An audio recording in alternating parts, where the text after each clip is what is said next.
Now, because it was wet, and you had a longer drive in the rain out back there, why don't we have CHP come on up and tell us about how to stay out of accidents in this beautiful weather that we're having here. Beautiful weather. That's right. Yes, Thank you, very sir. much. I want to thank everyone for coming out. Like he said, it was beautiful weather out there. It hasn't rained in, a couple of weeks, maybe a month or so, and it just happened to rain today. I was scheduled to do this, a month ago, and just so happened it rains. But it's good. I'm Josh Greengard, California Highway Patrol out of the Newhall office, the local office out here. I've been out here for approximately 6 years. I have 8 years on the department. I'm the new public information officer for the Newhall office. What we're going to talk about is, like you said, El Nino. When is it going to come? I couldn't tell you. But some of it's out there today, right? Driving safety tips. Obviously, you want to give yourself some more time to get to your destination because, like everyone said, accidents. I don't know if you guys call them accidents. We call them collisions on the highway patrol because it wasn't an accident that you went out there and got in a collision. So with that said, give yourself more time because other people are going to get in collisions, right? The visibility obviously goes down. You guys know when your windshield wipers are on, you always have to have your headlights on. Even if it's daytime, a lot of people don't know that. So you always have to have your headlights on. That helps in the visibility when it's a little bit foggy when it's raining. When it's raining really hard, you'll be able to see the oncoming or ongoing traffic. Another thing that comes with the rain, especially up here in the North County, is the floods, right? We get the floods. And I don't know if you guys realize, 1 foot of water, of moving water, is able to float a normal vehicle. So like your Honda Accords, your Toyota Camrys, even some of the Ford Explorers or like the smaller SUVs, 1 foot of moving water can actually push that vehicle away. So if you are encountered with going down a mountain pass or down Bouquet Canyon or down Sierra Highway, if you do see moving water or even standing water, be wary of going through it because you really never know how deep it's going to be. You know, you may know the road ins and outs, but that little dip could be 6 inches, could be 8 inches, could be 1.5 feet. And most door sills for the doors over 2 feet, it's going to flood your vehicle and you're going to get stuck, you know, and that's just going to be a tragic incident.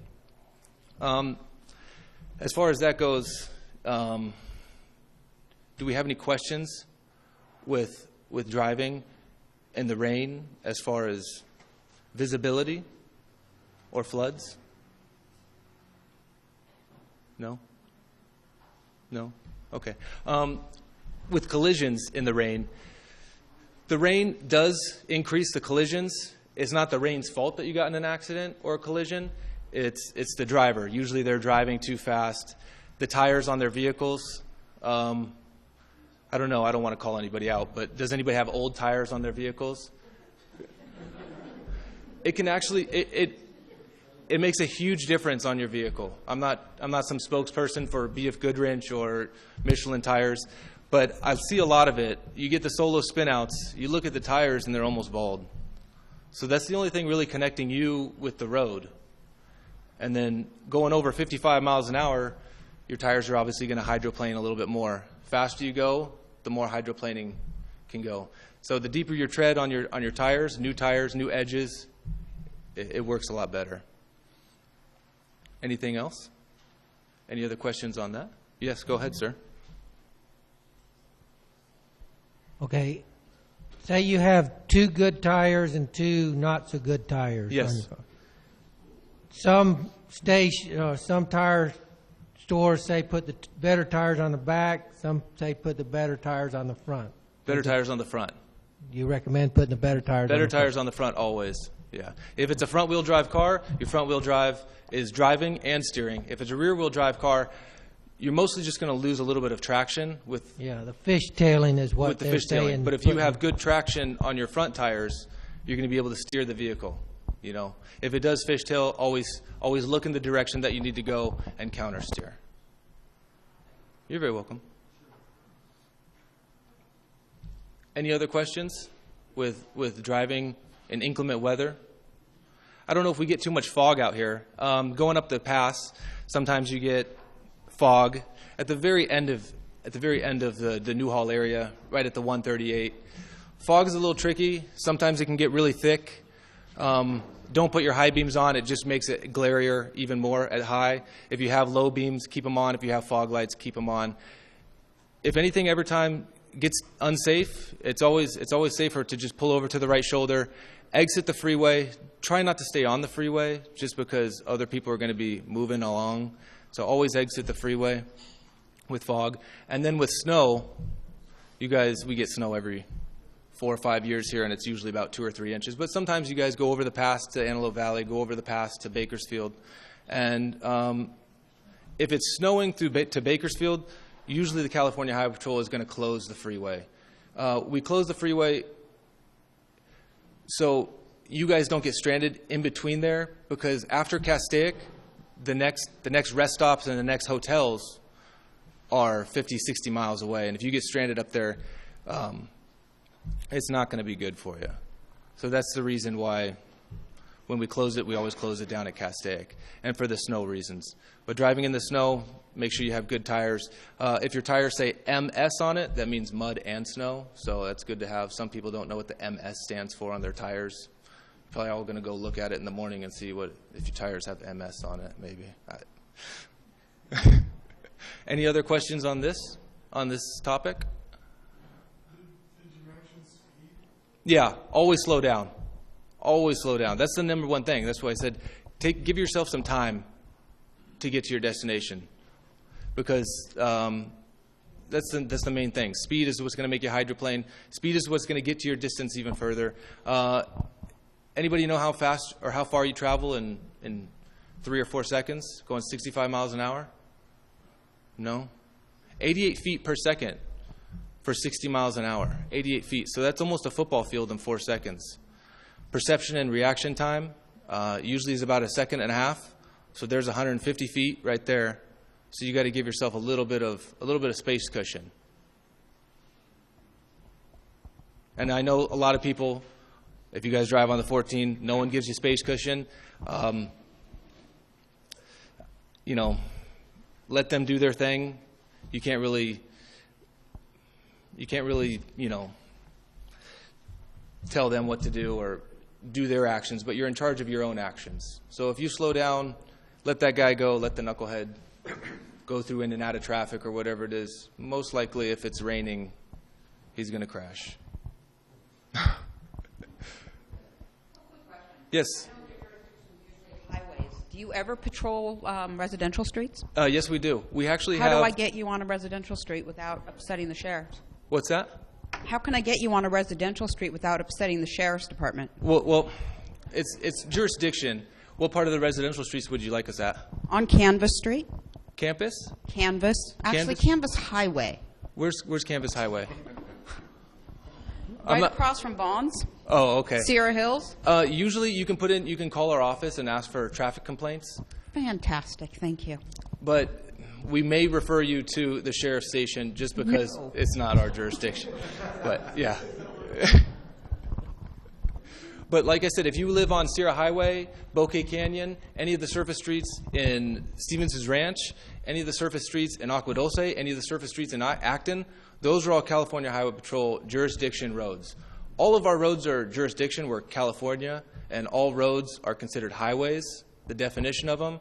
So there's no boundaries of where we can and can't go. It's just the sheriff's jurisdiction. We let them deal with the traffic and deal with the domestic violences and deal with the criminals. I know. Everyone likes the highway patrol because we just go in there and hammer stuff. Yeah. Yeah. Yes, sir. He's bringing the mic up. Who has the responsibility of the section of Sierra Highway from Friendly Valley Parkway all the way down to Newhall Avenue? That is Caltrans's road, so it's normally under your jurisdiction. I'm wondering who sets the speed limit, because it's 5 miles an hour slower than through downtown Palmdale. I understand. And That no actually cross was streets, no homes, no nothing. that was just taken by Santa Clarita City. No. They're never going to take it. What were we talking about? Friendly Valley? Yeah, the Sierra Highway? Sierra Highway. Going down Yeah. to Newhall Avenue. It Yeah, doesn't, what he's Yeah, talking yeah. about, what he's talking about is Sierra Highway from Friendly Valley Parkway south to where it intersects with San Fernando Road. Okay. And that Oh, area I'm has sorry. yet to be Yeah. it acquired does not by- meet state specifications, so the county wouldn't take it and the city's not going to take it. Yeah. It is our jurisdiction for traffic enforcement, but we don't make the rules. All we do is enforce them. So I don't know who you would end up having to talk to. You say the city's not taking it. Santa Cruz City, I know, is not taking that portion. I thought you meant north of Newhall. Well, someone has... It's gonna be the county. Someone has set the speed limit at 50 miles an hour, and under the radar law, it has to be set at 85% of what the traffic does. So many people have been tagged that they go down that hill with the brakes on. There's no businesses, there's no homes, there's no cross streets or anything. They're going down the hill with the brakes on because there's been so many people tagged. Yeah. So how do we get that sign changed? You'd have to probably talk to the county. Oh. How do you want it faster or you want it slower?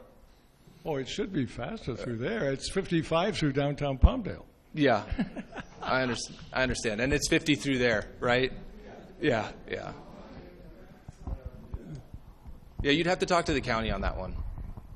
See if they're going to raise it, but it's hard to get them to raise a speed limit. It's easier to get them to lower it. It's in the city territory. It's Caltrans' road. I know exactly where you're talking about. Yeah, that's a tough one right there. Two questions. Yes. Driving on bald tires in the rain, have an accident. Yeah. Is that driver also ticketed? Is that a moving violation, driving on inferior tires? It's not a moving violation. The driver, when he gets in a collision, is going to have a point on his record for that. Normally, the California Highway Patrol doesn't cite and put a person at fault, because that would technically be 2 points on their record, and you have 3 points on your record. You're going to get your license revoked or suspended. So normally, we give a little bit of leniency just because we know the DMV is going to put a point on their license for just being in an at-fault collision. It'll go down as a mechanical violation for being bald tires, but obviously it's unsafe speed for those tires, correct? He should be going 10 or 15 miles an hour, probably slower, or shouldn't be driving in the rain whatsoever. And the two-part question? And the second part is, today, driving around the rain, seeing compact vehicles, two of them, driving in the rain on those little donut spare tires Yeah, well, that are only supposed to be good for 35 miles an hour, and they're going 70 miles an hour down the freeway. Is that a violation? it's not a violation, but it's just unsafe. So technically, anything unsafe, we can always write a ticket for it. Unsafe because it's unsafe speed. Unsafe speed is 22-350 of the vehicle code violation. It's an unsafe speed in the officer's determination. In the officer's opinion, that vehicle driving 70 miles an hour on a donut that's rated for 35 or 45 or whatever it is an unsafe thing. You know, you look at the car and it's dirty and the wheel's dirty, so you know it's been on there for more than the day, or, you know, driving from LA to Palmdale, or yeah, they're just commuting back and forth. Yes, I have cited for that, and I know other officers do cite for that too. It's just unsafe speed for that vehicle. Oh. Again, thank you guys for coming out. I know it's raining.